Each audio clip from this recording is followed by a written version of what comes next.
Hello friends, welcome to editorial analysis by simplified civil services. आज 20 जनवरी को total 3 article discuss किए जाएंगे। First article जो डिस्कस करेंगे वो है the problem with India science management. यह आर्टिकल द हिंदू से लिया गया है और बहुत इंपॉर्टेंट आर्टिकल है, काफ़ी अच्छा आर्टिकल आया है। रिसर्च एंड डेवलपमेंट से रिलेटेड इश्यूज़ के बारे में डिस्कस करेंगे, इंडियन साइंस मैनेजमेंट से रिलेटेड इश्यूज़ को डिस्कस किया जाएगा। हमारा जो नेक्स्ट आर्टिकल है वो है गियरिंग अप फॉर चेंज। इस आर्टिकल में हम इंडिया मेटेरोलॉजिकल डिपार्टमेंट के बारे में डिटेल में डिस्कस करेंगे और जो आर्टिकल है वो समझेंगे। आईएमडी अपने 150th ईयर ऑफ एग्जिस्टेंस में जो है एंटर कर चुका है 15 जनवरी को, इसलिए ये आपके प्री के पर्सपेक्टिव से बहुत इंपॉर्टेंट है। आईएमडी के ऊपर आपको इस बार क्वेश्चन दिख सकता है, इसलिए आपको अलग से इसे तैयार करना होगा। नेक्स्ट आर्टिकल जो डिस्कस किया जाएगा वो है Nagara style of temple architecture in which Ram temple is being build. जो अयोध्या का राम मंदिर है वो किस तरीके से बिल्ड किया जा रहा है, नगरा स्टाइल में बिल्ड किया जा रहा है। नगरा स्टाइल के बारे में डिटेल में पढ़ेंगे, उसके फीचर्स को समझेंगे, उसका कंपैरिजन द्रविड़ स्टाइल से करेंगे और जो अयोध्या का राम मंदिर बन रहा है वो किस किस तरीके से बन रहा है, कौन कौन सी स्टाइल के मिक्सचर से बन रहा है, वो सारी चीज़ों पे भी बात करेंगे। 3 आर्टिकल डिस्कस करेंगे। अगर आपको हमारा कंटेंट पसंद आ रहा है तो प्लीज़ आप लोग लाइक करिए, कमेंट करिए, शेयर करिए, सब्सक्राइब करिए। इसके साथ अगर आपको इसकी PDF चाहिए तो आप लोग टेलीग्राम लिंक जो आपको दी हुई है, अगर आप मोर में क्लिक करेंगे तो वहाँ टेलीग्राम लिंक मिल जाएगी, उसको आप ग्रुप को ज्वाइन कर सकते हैं और वहाँ से चीज़ें डाउनलोड कर सकते हैं। और आप सिंप्लीफाइड सिविल सर्विसेज सर्च करेंगे तो भी आपको ग्रुप मिल जाएगा, उसके थ्रू भी आप ज्वाइन कर सकते हैं और सारा मटेरियल वहाँ से डाउनलोड कर सकते हैं। आइए शुरू करते हैं हमारा एनालिसिस। हमारा फर्स्ट आर्टिकल है the problem with India science management. यह आर्टिकल द हिंदू में आया है। GS3 science and technology mains के पर्सपेक्टिव से इम्पॉर्टेंट है, प्री के पर्सपेक्टिव से बिल्कुल भी इम्पॉर्टेंट नहीं है। बेसिकली इस आर्टिकल में हम बात करेंगे issues related with research and development in India. ठीक है, तो रिसर्च एंड डेवलपमेंट से रिलेटेड इश्यूज़ के बारे में बात करेंगे। इंडिया में क्यों इनोवेशन इतना कम हो रहा है, क्यों इतने पेटेंट कम फाइल किए जा रहे हैं, इंडिया में एडवांस टेक्नोलॉजी डेवलप नहीं हो रही है, इन सारी चीज़ों के कुछ पर्टिकुलर रीज़न हैं, उन पे चर्चा करेंगे। और स्पेशली इस आर्टिकल के थ्रू हम बात करेंगे जो टॉप साइंटिस्ट हैं उनके साइंटिफिक एडमिनिस्ट्रेशन की। बहुत सारे ऐसे टॉप साइंटिस्ट हैं जो कि इंडियन साइंस एडमिनिस्ट्रेशन के हेल्म पर है, एकदम टॉप पर हैं, वही इसे चला रहे हैं। उनके फेलियर पे चर्चा की जाएगी कि जो एडमिनिस्ट्रेशन के द्वारा किया जा रहा है वो लैक करते हैं कुछ क्वालिटीज़ जो एडमिनिस्ट्रेशन के लिए चाहिए, और लैक ऑफ अकाउंटेबिलिटी के कारण बहुत ज़्यादा जो इंडियन साइंस मैनेजमेंट है वो फेल हो रहा है। शुरू करते हैं आर्टिकल। कोई भी कंट्री के लिए सस्टेन इकोनॉमिक ग्रोथ अगर हमें चाहिए तो इनोवेशन बहुत ज़्यादा ज़रूरी होता है।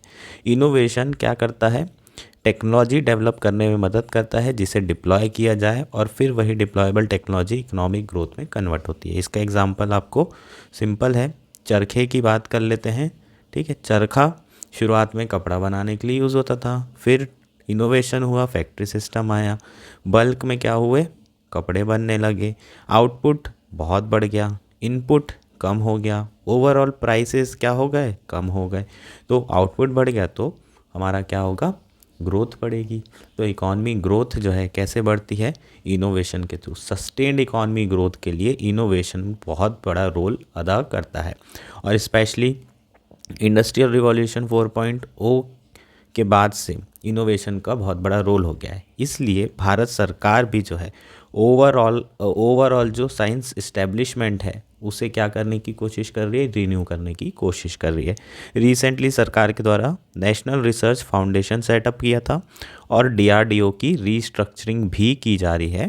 लेकिन एक चीज़ जो बहुत इम्पॉर्टेंट है वो है जो हमारे करंट टॉप साइंटिस्ट हैं जो कि एडमिनिस्ट्रेशन में बैठे हुए हैं, टॉप एडमिनिस्ट्रेशन में बैठे हैं, उनकी एडमिनिस्ट्रेटिव एबिलिटी को भी क्या करने की ज़रूरत है, उसे भी टेस्ट करने की ज़रूरत है, चेक करने की ज़रूरत है, अकाउंटेबिलिटी देखने की ज़रूरत है कि क्या जो टॉप साइंटिस्ट एडमिनिस्ट्रेशन कर रहे हैं वो कितने जो है रिलायबल हैं, लायबल हैं एडमिनिस्ट्रेशन करने के लिए।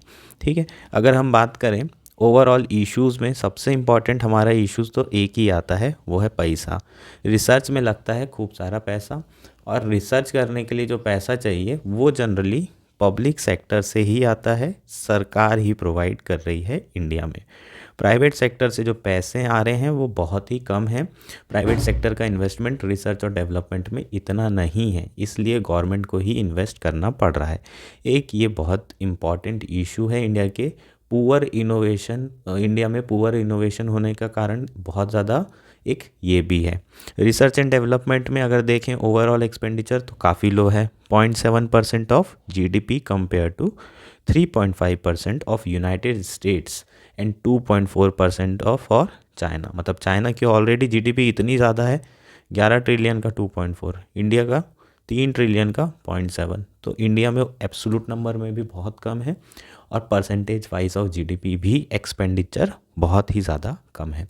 लेकिन चूंकि अपने पास मनी बहुत कम है तो इस मनी को वाइसली एलोकेट करना बहुत इम्पॉर्टेंट है, ताकि जो हाई इम्पैक्ट प्रोजेक्ट हैं, जो बहुत क्रिटिकल प्रोजेक्ट हैं, वो सक्सेसफुल हो सके।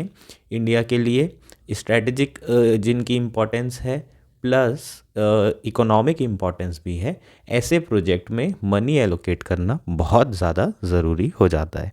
लेकिन अगर हम बात करें, unfortunately the scientific administration had failed to do justice to the task at hand. जो साइंटिफिक एडमिनिस्ट्रेशन है वो इस टास्क को करने में जस्टिस नहीं कर पाया है। अगर हम बात करें इसरो की, इवन इसरो की अगर बात करें तो वो 8वें नंबर पर है 2022 में लॉन्च पे। जो नए नए स्टार्टअप आए हैं वो बेसिकली इसरो से आगे निकल चुके हैं कुछ टेक्नोलॉजीज़ में, फॉर एग्जांपल रीयूजेबल रॉकेट। इसके अलावा अगर हम न्यूक्लियर एनर्जी की बात करें तो वहाँ पर भी अभी हम शुरुआत किए थे स्मॉल मॉड्यूलेटर रिएक्टर से, और अभी तक हमारा जो थर्ड स्टेज हमने प्लान की थी, थर्ड स्टेज क्या थी, थोरियम वाली, है ना। थोरियम के थ्रू, थोरियम का हम यूज़ करेंगे इलेक्ट्रिसिटी प्रोड्यूस करने में। अभी हम इस स्टेज पर नहीं आ पाए हैं 70 सालों के बाद। ये 3 स्टेज जो है थ्योरी जो है हमने बनाई थी, 1 stage, 2nd stage, 3rd stage, जाके सर्च करना देखना क्या है 3 स्टेज न्यूक्लियर प्रोग्राम। ठीक, तो अभी तक हम 3rd स्टेज तक नहीं पहुंच पाए हैं, 70-75 साल हो गए हैं देश के। ठीक, इसके अलावा जीनोमिक्स, रोबोटिक्स और आर्टिफिशियल इंटेलिजेंस में तो गैप और भी ज़्यादा अलार्मिंग है। तो कहीं ना कहीं हमारे जो टॉप साइंटिस्ट एडमिनिस्ट्रेटर्स हैं वो साइंस मैनेजमेंट में फेल हो रहे हैं। ठीक है, तो इसी के बारे में ऑलमोस्ट पूरा आर्टिकल आया हुआ है। किन के बारे में, जो टॉप साइंटिस्ट एडमिनिस्ट्रेटर हैं, क्यों वो फेल हो रहे हैं, उसके रीज़न के बारे में बातचीत की गई है। हम लोग भी इश्यूज़ देख लेते हैं शुरुआत से। क्या क्या थे इश्यूज़। सबसे पहला तो low expenditure on research and development, ये ऑलरेडी डिस्कस कर चुके हैं। 0.7% ऑफ जीडीपी इंडिया जो है एक्सपेंडिचर कर रहा है। अब चूंकि पैसा इतना कम है उसके बावजूद भी जो यूटिलाइजेशन है पैसों का वो भी पुअर यूटिलाइजेशन हो रहा है। क्रिटिकल प्रोजेक्ट्स में फंडिंग नहीं दी जा रही है, अननेसेसरली फंडिंग वेस्ट हो रही है। इसके बाद जो मैंने बात की थी, हमारे यहाँ जितनी भी फंडिंग हो रही है वो पब्लिक एक्सपेंडिचर के थ्रू ही हो रही है। प्राइवेट इन्वेस्टमेंट बिल्कुल ना के बराबर है। और पब्लिक अगर एक्सपेंडिचर हो रहा है तो कहीं ना कहीं ब्यूरोक्रेसी इन्वॉल्व होगी। तो साइंस सेक्टर की जो फंडिंग है वो ब्यूरोक्रेसी के द्वारा कंट्रोल की जाती है। उसके कारण कुछ इश्यूज आते हैं लगातार, जैसे कि टार्डीनेस इन क्रूशियल टाइम डिपेंडेंट फंडिंग। कई बार ऐसा होता है कुछ प्रोजेक्ट में फंडिंग बीच में रोक दी जाती है, या क्रूशियल टाइम पे जब फंडिंग चाहिए होती है तब फंडिंग नहीं दी जाती है, क्योंकि ब्यूरोक्रेसी डीले होने के कारण, रेड टेपिज्म होने के कारण ये सारे इश्यूज बहुत ज़्यादा आते हैं। तो ब्यूरोक्रेसी को भी बहुत ज़्यादा क्रिटिसाइज़ किया जाता है इन सारे इश्यूज़ के लिए। दूसरा, equitable distribution of funding across project, इसकी भी बहुत कमी देखने को मिली है। कुछ प्रोजेक्ट होंगे जिसमें थोड़ा सा जो है फंडिंग किया जाएगा, कुछ प्रोजेक्ट को बिल्कुल स्टाफ कर दिया जाएगा। थर्ड और मोस्ट इंपॉर्टेंट पॉइंट है जो ब्यूरोक्रेसी के ऊपर सवाल उठाए जाते हैं, वो है inability to fund long term project where chances of failure are high but success led to the very high economic benefit and strategic benefits। क्या होता है, कुछ ऐसे प्रोजेक्ट होते हैं जिनके रिस्क बहुत हाई होती है और श्योरली जो है इनिशियल स्टेज पे उनके फेल होने के चांसेस बहुत होते हैं, लेकिन ऐसे प्रोजेक्ट के लिए लॉन्ग टर्म फंडिंग की ज़रूरत होती है। अगर वो सक्सेसफुल हो गए तो इकोनॉमिक बेनिफिट्स भी बहुत हाई होते हैं, रिवॉर्ड्स भी बहुत ज़्यादा हाई होते हैं। तो ऐसे प्रोजेक्ट्स को फंडिंग करने में इनएबिलिटी हमें देखने को मिलती है ब्यूरोक्रेसी की तरफ से। नेक्स्ट और मोस्ट इंपॉर्टेंट पॉइंट क्या है? Science administration generally headed by top scientist, they also lack administrative skills and accountability. जो टॉप साइंटिस्ट होते हैं इंस्टीट्यूशन के, वही जनरली एडमिनिस्ट्रेशन कर रहे हैं। फॉर एग्जांपल IISER या IISc के जो इंस्टीट्यूशन में हेड कर रहे होंगे, जो एडमिनिस्ट्रेशन संभाल रहे होंगे, वो टॉप साइंटिस्ट रहेंगे। और यही लोग, बहुत सारे टॉप साइंटिस्ट ही गवर्नमेंट में जो है साइंस डिपार्टमेंट में सेक्रेटरी बन रहे हैं, कुछ डायरेक्टर बन रहे हैं और कुछ अलग अलग पदों पर आ रहे हैं। तो यही लोग जो साइंटिस्ट हैं वही एडमिनिस्ट्रेशन का काम कर रहे हैं, पर इनके पास जो एडमिनिस्ट्रेशन स्किल्स है वो उतनी होती नहीं है। कभी इस पे चर्चा नहीं की गई है कि एडमिनिस्ट्रेशन स्किल है या नहीं है साइंटिस्ट के पास। उसका कारण क्या है? जनरली जो साइंटिस्ट होते हैं वो किससे ड्रिवन होते हैं? Virtues like individuality, constructive ego, while the administration requires organization skill। Administration करने के लिए आपको जो स्किल की ज़रूरत होती है वो ऑर्गेनाइजेशन स्किल की ज़रूरत होती है। उसमें आप सारे लोगों के हितों को देखते हैं, ओवरऑल आपके गोल ब्रॉडर होते हैं। और जो साइंटिस्ट होते हैं, साइंटिस्ट, अच्छा साइंटिस्ट कौन होता है? जो इंडिविजुअलिटी पे अपने ऊपर फोकस करे कि मैं ये कर सकता हूँ। उसका जो ईगो होता है वो कंस्ट्रक्टिव ईगो होता है। तो ये सारी चीज़ें एडमिनिस्ट्रेशन में काम नहीं आती है और ये सारी चीज़ें कहीं ना कहीं एडमिनिस्ट्रेशन को फेल कर सकती है। तो ये दोनों क्वालिटी होना बहुत रेयर लोगों में होता है, जो साइंटिस्ट भी अच्छे हों और एडमिनिस्ट्रेटिव भी अच्छे हो।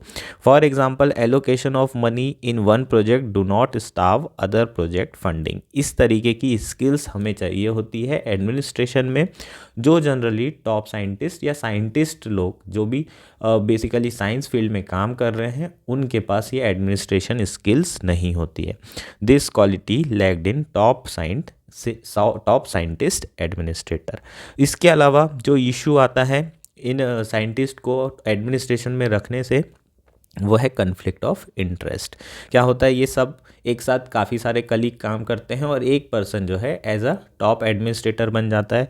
उसके कारण क्या होता है? कन्फ्लिक्ट ऑफ इंटरेस्ट शुरू हो जाता है। क्यों हो जाता है? क्योंकि सब उसी इंस्टीट्यूशन में काम कर रहे हैं, तो फंडिंग तो बहुत कम है। कई बार ऐसा होगा कि पैसे लिए जाएंगे, करप्शन किया जाएगा किसी पर्टिकुलर प्रोजेक्ट को पास करने के लिए, उसके लिए फंडिंग अलाउ करने के लिए। इसके अलावा चाटुकारिता बहुत बढ़ जाती है। इसके अलावा जो कॉम्पिटिटर थे साथ के, उनकी भी लाइफ जो है डिस्ट्रॉय कर देते हैं। कई बार आप टॉप पे पहुंच जाते हैं ऐसे साइंटिस्ट, तो ईगो और कई बार जेलसी, ये सारे फैक्टर जो है काफ़ी ज़्यादा देखने को मिलते हैं जिनके पास एडमिनिस्ट्रेटिव स्किल्स नहीं होती है। और साइंटिस्ट में ये सारे इश्यूज बहुत ज़्यादा होते हैं। तो कई ऐसे साइंटिस्ट रहते हैं जो अपने साथ वालों के कॉम्पिटिटर की पूरी जो लाइफ होती है वो डिस्ट्रॉय कर देते हैं।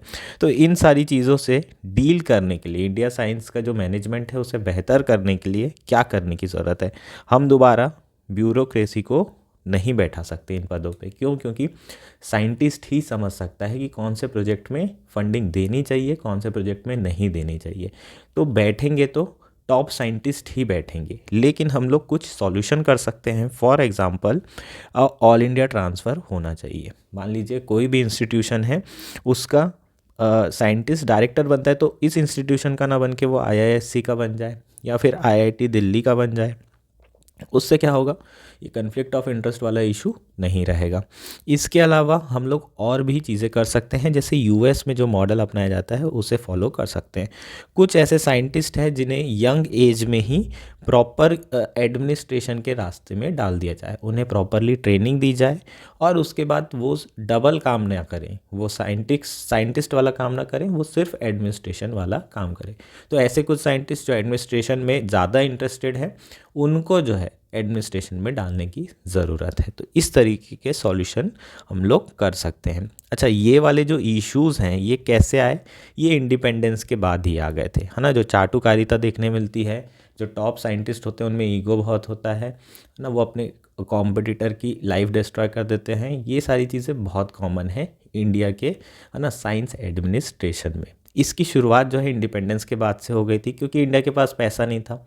कुछ ही ऐसी लैब्स थी जहाँ पर इक्विपमेंट आ सकते थे और वहाँ जो काम कर रहे थे साइंटिस्ट, अगर आपने रॉकेट बॉयज़ देखी हो वेब सीरीज़, तो आपको बहुत अच्छे से समझ में आ जाएगा। वहाँ पर जो काम करने वाले साइंटिस्ट थे उनकी पूछ पहुँच बहुत ज़्यादा थी, प्राइम मिनिस्टर तक के पूछ और पहुँच हुआ करती थी। अगर किसी को भी उस लैब के इंस्ट्रूमेंट को यूज़ करना है, किसी भी यंग साइंटिस्ट को, तो वो जब तक के वहाँ के टॉप साइंटिस्ट के हाथ पैर ना जोड़े, जब तक उनके फेवर ना ले, चाटुकारिता ना करे, तब तक के ऐसा नहीं हो सकता। यही सिस्टम जो है अब इतना बढ़ चुका है कि कोई भी अवार्ड यंग साइंटिस्ट को जब तक के इन टॉप इंस्टीट्यूशन के साइंटिस्ट ना बोलें तब तक नहीं मिलते।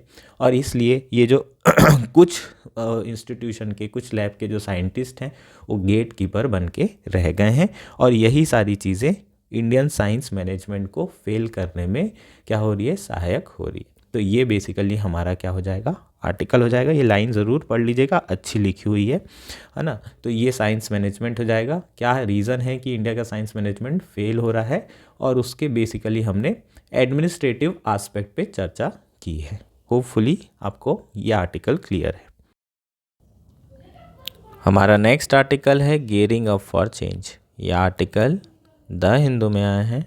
GS1 GS3 एनवायरनमेंट मेंस के पर्सपेक्टिव से इम्पॉर्टेंट है। क्लाइमेट चेंज से रिलेटेड क्वेश्चन में आप ये जो डेटा इसमें मेंशन किया हुआ है आप इसको यूज़ कर सकते हैं।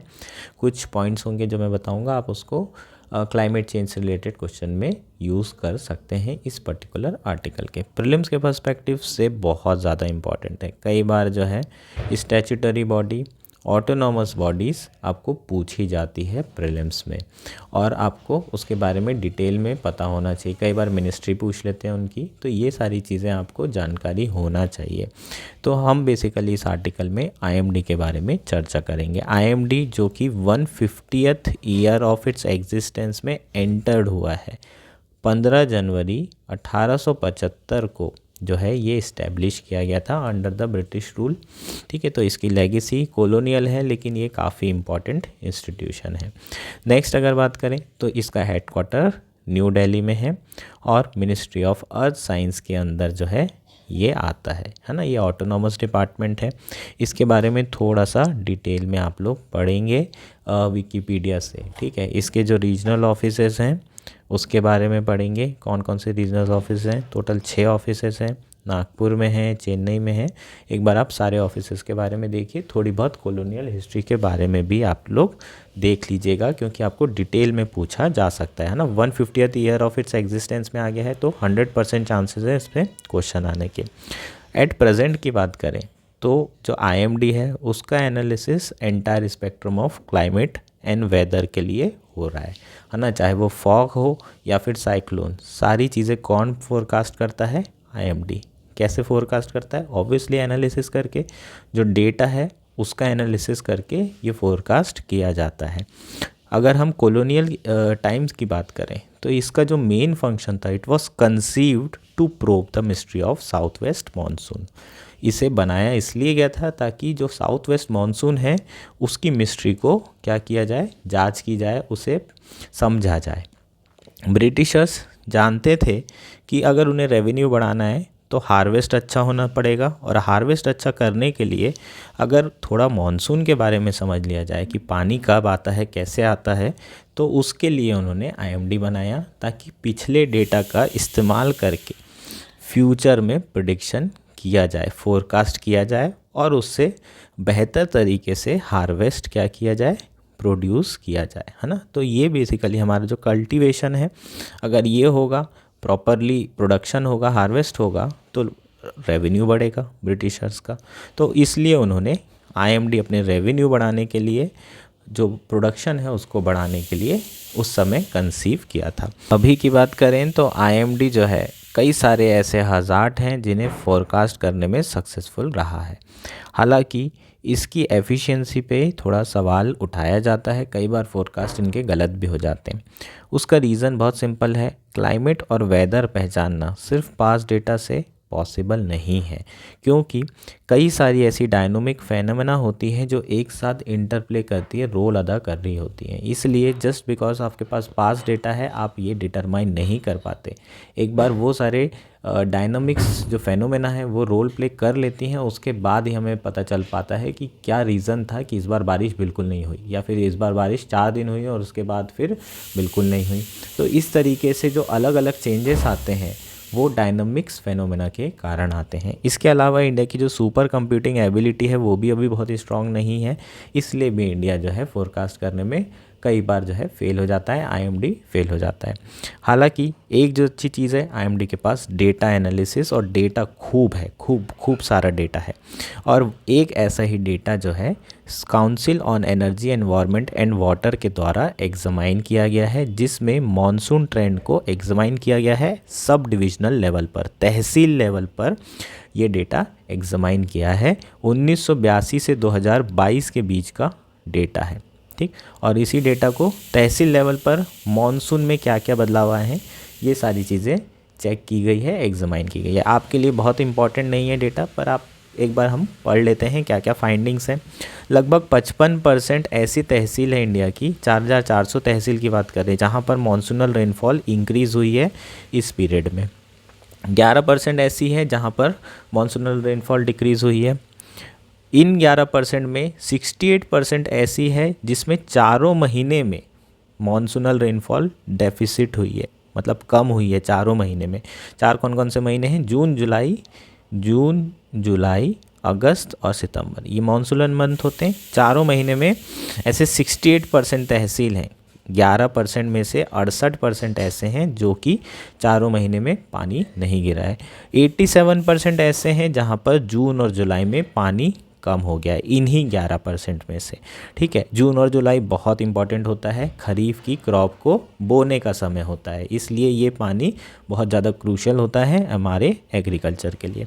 जितना भी हम लोगों ने इसमें तहसील लिए हैं जनरली ये इंडो गैंगेटिक प्लेन के हैं, नॉर्थ ईस्टर्न इंडिया का है और इंडिया हिमालय रीजन के हैं, है ना। इंडो गैंगेटिक प्लेन जो इंडिया का 50% जो एग्रीकल्चर प्रोडक्शन है वो इसी प्लेन से आता है, ठीक है। तो ये जो तहसील लिए गए हैं ये इसी एरिया के हैं।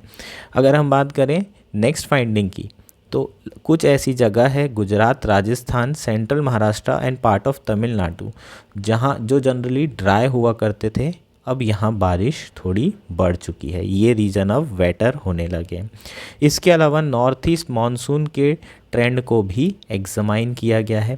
नॉर्थ ईस्ट मानसून कब आता है? अक्टूबर, नवंबर और दिसंबर एरिया में, और पेनिनसुलर इंडिया में आता है, ठीक। कुछ ऐसे 10% एरिया हैं पिछले एक डिकेड में जो कि जहाँ पर नॉर्थ ईस्ट मानसून रेनफॉल बढ़ चुकी है। कहाँ कहाँ के एरिया हैं? तमिलनाडु के 80% ऐसे तहसील हैं जहाँ पर रेनफॉल बढ़ी है।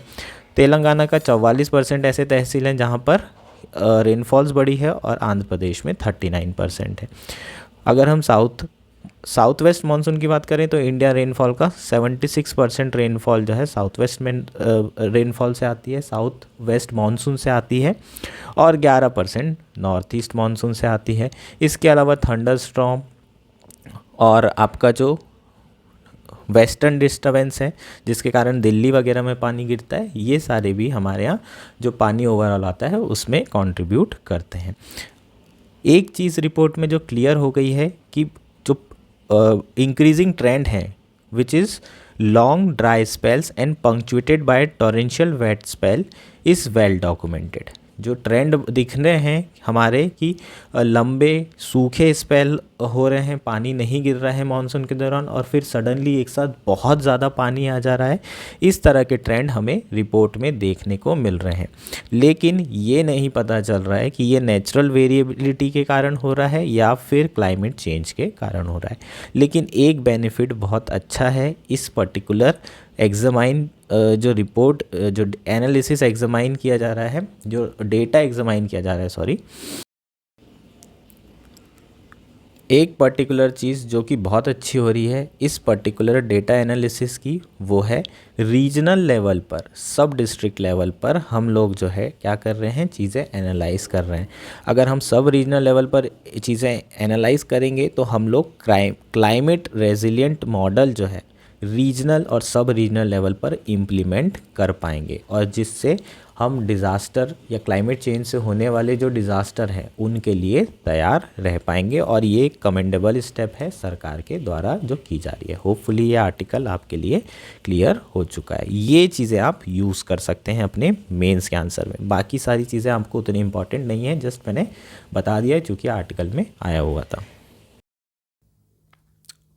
नगरा स्टाइल इमर्ज कब हुआ था? समवेयर इन 5th सेंचुरी, ठीक है, 500 एडी के आसपास जो है ये नगरा स्टाइल ऑफ आर्किटेक्चर इमर्ज हुआ था नॉर्दर्न इंडिया में, है ना। गुप्ता एरा से हम इसे मान सकते हैं कि गुप्ता एरा में जो टेम्पल देखने को मिले थे उसमें नगरा स्टाइल ऑफ आर्किटेक्चर देखने को मिल रहा था। इसके कुछ फीचर्स होते हैं, कुछ डिस्टिंग्विशेबल फीचर होंगे जिसके थ्रू हम टेम्पल को पहचानेंगे कि ये नगरा है या द्रविड़ा है। नगरा के क्या फीचर्स होते हैं वो समझ लेते हैं। नगरा temples are built on a raised plinth with garbhagriha where the image of deity rest being the most sacred part of the temple। ठीक, तो ये क्या कह रहा है कि जितने भी हमारे टेम्पल होते हैं नगरा स्टाइल के वो एक प्लिंथ पे बने होते हैं, ठीक, और उसके जस्ट ऊपर गर्भगृह बनाया जाता है। ये आप जब भी मंदिर जाते हैं तो एक छोटा सा घर होता है ना जहाँ पर मूर्तियाँ रखी होती है, वो छोटे से घर को क्या कहा जाता है? गर्भगृह कहा जाता है। इंग्लिश में उसे सैंक्टम सैंक्टोरम कहते हैं। इसके ऊपर जो टावर बनाया जाता है, इस गर्भगृह के ऊपर जो टावर बनाया जाता है इसको क्या कहा जाता है? शिखर। और ये सबसे ज़्यादा जो माउंटेन पीक की जैसे शिखर बनाई जाती है, ये नगरा स्टाइल का मोस्ट डिस्टिंग्विशेबल फीचर होता है। इसी के थ्रू हम पहचानते हैं कि ये टेम्पल नगरा है या द्रविड़ा है। अगर शिखरा की हाइट बहुत ज़्यादा है तो ये 100% क्या होगा? नगरा टेम्पल होगा। इसके अलावा जो गर्भगृह होता है उसके अराउंड जो है आप लोग हमेशा चक्कर मारते हैं तो एक सर्कम्बेटरी पैसेज भी बनाया जाता है गर्भगृह के अराउंड, और कई सारे मंडप होते हैं, हॉल होते हैं जहाँ पर आप लोग है ना खड़े होकर पूजा करते हैं, और यहाँ बाकी छोटे छोटे मंदिर भी देखने को मिलते हैं। ये हमारे क्या हो जाएगी? नगरा स्टाइल हो जाएगी। छोटे छोटे मंडप्स भी बनाए जाते हैं। अब बात कर लेते हैं नगरा स्टाइल के 5 मोड्स कौन कौन से होते हैं। ठीक है, तो बेसिकली 5 मोड कैसे डिफाइन किया जाता है? डिफरेंट शिखरा स्टाइल से। ठीक है, अलग अलग शिखरास स्टाइल के कारण डिफरेंट जो है मोड ऑफ नगरा स्टाइल होती है ना। तो ये कैसे अलग अलग मोड ऑफ नगरा स्टाइल बने? डिफरेंट पीरियड में जो है अलग अलग शिखरा डेवलप हुए, क्योंकि वहाँ की ज्योग्राफी वैसे शिखर्स को अलाउ कर रही थी। कुछ ऐसी ज्योग्राफी होती है जहाँ बहुत बड़े बड़े शिखर्स होते हैं, कुछ ऐसी ज्योग्राफी में जहाँ छोटे शिखर हो रहे हैं। तो ऐसे में अलग अलग ज्योग्राफी के कारण, अलग अलग पीरियड में डेवलप होने के कारण अलग अलग तरह की नगरा स्टाइल डेवलप हुई।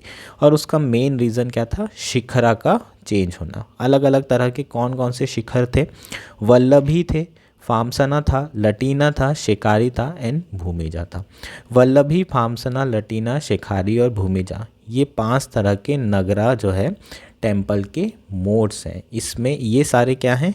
शिखर्स हैं। ठीक है, ये टाइप ऑफ शिखर्स हैं और इसके कारण अलग अलग टेम्पल अलग अलग पीरियड में एसोसिएटेड होते हैं। ठीक है, अब वल्लभी, फामसना और लटीना के बारे में समझते हैं। ये हमारा जो फर्स्ट वाला है ये लैटिना हो जाएगा। इसमें स्क्वायर बेस होता है, अच्छे से देख लीजिए। इसमें जो बेस होता है वो स्क्वायर होता है, सिंपल होता है, सबसे कॉमन टाइप होता है और गर्भगृह के लिए इसे ही इस्तेमाल किया जाता है। ठीक है, लैटिना को लैटिना स्टाइल ऑफ शिखरा, और रेखा प्रसाद भी इसे कहते हैं। दूसरा टाइप क्या होता है? फामसना। इसका जो बेस है ये थोड़ा सा ब्रॉडर होता है। ठीक है, हाइट थोड़ी कम होती है लैटिना से, और जनरली मंडप के लिए इसे यूज़ किया जाता है। ठीक, तीसरा जो टाइप है ये कौन सा है? वल्लभी। वल्लभी में क्या होता है? रेक्टेंगुलर बेस होता है। ठीक है, डिफरेंस अच्छे से समझना है। लैटिना में स्क्वायर बेस होता है और वल्लभी टाइप ऑफ टेम्पल्स में क्या होता है? रेक्टेंगुलर बेस होता है। और जो रूफ होती है वो वॉल्टेड चैम्बर्स की तरह राइज होती है ना। इसे वॉल्टेड बिल्डिंग भी कहा जाता है। ये आपको एग्जांपल फोटो में अच्छे से दिख रहा होगा। तो ये 3 डिफरेंट टाइप ऑफ शिखर्स हैं। इसके एग्जांपल भी यहाँ पर दिए हुए हैं नगरा टेम्पल के, दशावतार टेम्पल जो देवगढ़ में है, खजुराहो का विश्वनाथ टेम्पल है, लक्ष्मणा टेम्पल है खजुराहो का। ये सारे टेम्पल जो है हमारे क्या हो जाएंगे, नगरा टेम्पल स्टाइल के आर्किटेक्चर स्टाइल की क्या हो जाएंगे, एग्जाम्पल्स हो जाएंगे। इसके अलावा जो 2 और टाइप हैं वो हैं शेखरी एंड भूमिजा। ये दोनों जो है इमर्ज कब हुए थे, 10th सेंचुरी में। और अनलाइक द प्रीवियस 3 मोड्स, जो पिछले 3 मोड की हमने बात करें, ये जो शिखरा हैं ये इसके स्ट्रक्चर कंपोजिट लेटिनास होते हैं। मतलब ये 2 स्ट्रक्चर से मिल के बने हैं, मिक्सचर बने हैं। ठीक है, शेखरी और भूमिजा कंपोजिट लेटिनास बना रहे हैं और जो पिछले 3 थे वो यूनिटरी स्ट्रक्चर्स थे। ठीक है, तो यही इसमें डिफरेंस है और इसलिए ये मतलब ये जो 3 थे वो इंडिविजुअली यूनिटरी स्ट्रक्चर थे और इसी का मिक्सअप करके ये 2 भूमिजा और शेखरी बनाया गया है। नेक्स्ट इंपॉर्टेंट पॉइंट क्या है, इसका द्रविड़ा स्टाइल से कंपैरिजन किया गया है। ठीक है, द्रविड़ा में जो शिखरा है उसकी जगह पे क्या होता है, विमाना। अगर विमाना है किसी टेम्पल में तो वो कौन सा आर्किटेक्चर कहलाएगा, वो द्रविड़ा स्टाइल ऑफ आर्किटेक्चर कहलाएगा। लेकिन विमाना जो है जनरली छोटे होते हैं शिखरा से, है ना। जो विमानास होते हैं जनरली छोटे होते हैं किससे, शिखरास से। और जो गोपुरम होते हैं उससे भी छोटे होते हैं। गोपुरम मतलब जो आसपास का बाउंड्री वॉल होती है ना, जिसके अंदर ये टेम्पल बनाए गए हैं, वो बाउंड्री वॉल बहुत बड़ी बड़ी होती है। और जनरली जो विमानास होते हैं वो इस बाउंड्री वॉल से, गोपुरम से, गेट हाउसेस से छोटे होते हैं। साउथ इंडिया के जितने भी द्रविड़ा स्टाइल ऑफ आर्किटेक्चर से बने हुए टेम्पल हैं उसमें। ठीक है, शिखरा भी मेंशन किया हुआ है। जो ऊपर का पार्ट होता है विमाना का उसे शिखरा इसमें कहा जाता है। जो डोम शेप क्राउनिंग पार्ट है विमाना का उसे शिखरा कहा जाता है द्रविड़ स्टाइल ऑफ टेम्पल में। इसके अलावा है ना, जो यूनिक फीचर है द्रविड़ा का वो यही है कि बहुत बड़े गोपुरम बनाए जाते हैं, आजू बाजू बहुत बड़े बड़े टावर बनाए जाते हैं, बाउंड्री वॉल बनाई जाती है। और यही एक जो फीचर है वो हमारे अयोध्या टेम्पल में भी लिया गया है। उसमें Nagara plus some feature of Dravida लिए गए हैं, जिसमें प्रॉपरली गोपुरम बनाया गया है। बहुत इलेबोरेट गोपुरम तो नहीं बनाया गया है, लेकिन बाउंड्री वॉल एक कंपाउंड ज़रूर बनाया गया है, जो कि किसकी खासियत है, द्रविड़ा स्टाइल की। तो कहीं ना कहीं कुछ नगरा स्टाइल प्लस हल्की फुल्की द्रविड़ा स्टाइल भी हमें देखने को मिल रही है। किसमें, राम मंदिर जो टेम्पल बनने वाला है ना। और कौन बना रहा है इसे, कौन ने डिज़ाइन किया, ये नाम यार छोटे मोटे एग्जाम में आ जाते हैं। चंद्रकांता सोमपुरा और उनके पुत्र के द्वारा, आशीष के द्वारा ये डिज़ाइन किया गया है। काफ़ी इंपॉर्टेंट ये आर्टिकल है। होपफुली ये आर्टिकल आपको क्लियर है। That's it for today. Thank you and enjoy your day.